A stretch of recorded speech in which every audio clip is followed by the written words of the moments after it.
In Destiny, it is not uncommon to enter combat where a choice must be made.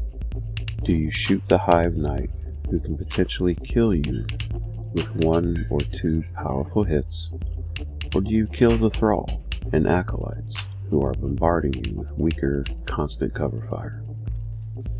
The choice is not always clear, and Guardians who choose wrong do so often to their own peril, and in worst cases their fire team's peril. How do you choose? And what factors might change your choice through the course of a fight? Can we draw an answer from real life that might guide us when combating the darkness? The answer is absolutely yes. Consider the adage, kill the crocodiles closest to the boat. This mantra is used when trying to analyze threats in life, whether it's business or personally oriented. For example, while at work, you may have several projects that are coming due at various times, and your boss gives you an unrelated task that not only must be done that day, but will definitely avert time from your projects that will now not progress. These moments can also be accompanied by coworkers needing short, small chunks of time or energy, or personal issues such as calling the doctor or going to the DMV. These all fight for your attention. Killing the crocodiles closest to the boat implies that we must, in those moments, decide what is the biggest threat or largest priority that needs to be dealt with and deal with that first. Repeating this process until we can again get to a proactive place of working on the projects that are looming in the distance. This, as part of a larger conversation, speaks to being proactive versus reactive, but we'll save that for another day. In Destiny, this choice is seen when entering almost any combat. Do you take care of the threat that is large and must be dealt with, or do we deal with the swarms and cover fire that whittle us down and take our life? Most times, the answer is confusingly both, or rather, you have to switch back and forth depending on how the situation is unfolding.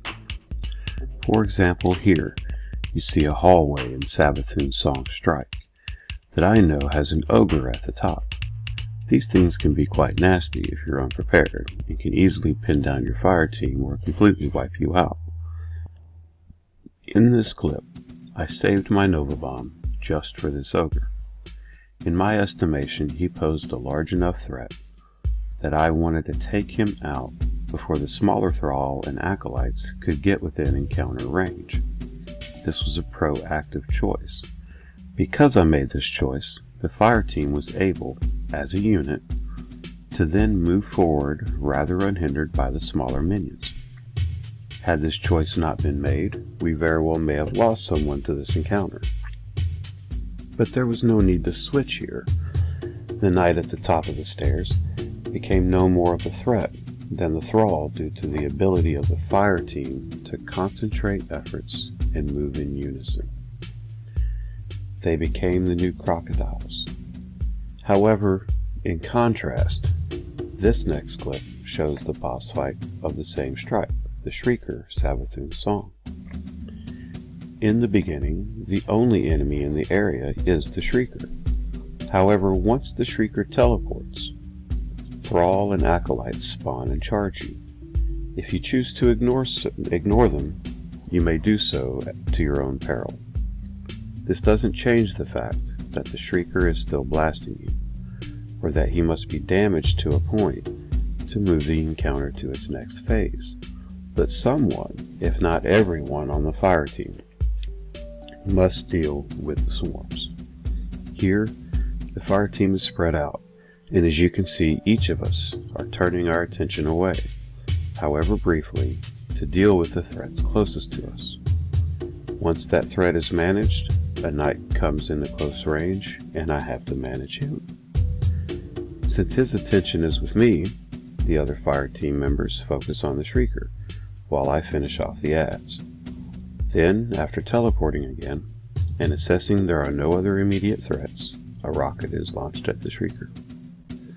This ability to switch targets is critical in Destiny. Arguably, there are times when a fire team drops a boss with swiftness and decision. Everyone hammers the boss, and the fight ends quickly. This tactic is very valid, but it doesn't always work. A missed shot or reloading at an inopportune time can greatly impact this strategy, and if you are too focused on your original goal, can wipe your whole fire team. The same is true in real life. The ability to switch your priorities when necessary can save your job, relationships, or perhaps even your life. Destiny is a game, but it is also a place where the situations presented to Guardians can be solved and managed from real practical wisdom. Destiny allows Guardians to practice real-life solutions or tactics that may not be immediately obvious in the real-life application, but are no less valuable. So the next time your fire team steps in to fight the darkness, and the next time you feel stressed by the demands of life and are not sure which stressor to deal with first, or even how to get out of the situation you're in, remember, kill the hive that present the most threat, and don't get too focused on the big shrieker that wants to consume your life, unless he's the biggest threat. Leave your comments and thoughts. Let me know if there are other Destiny topics you may want to clarify with the real life implications. Thank you for watching. If you like this video, share it around, leave a comment, let me know what you think, and I will speak to you again.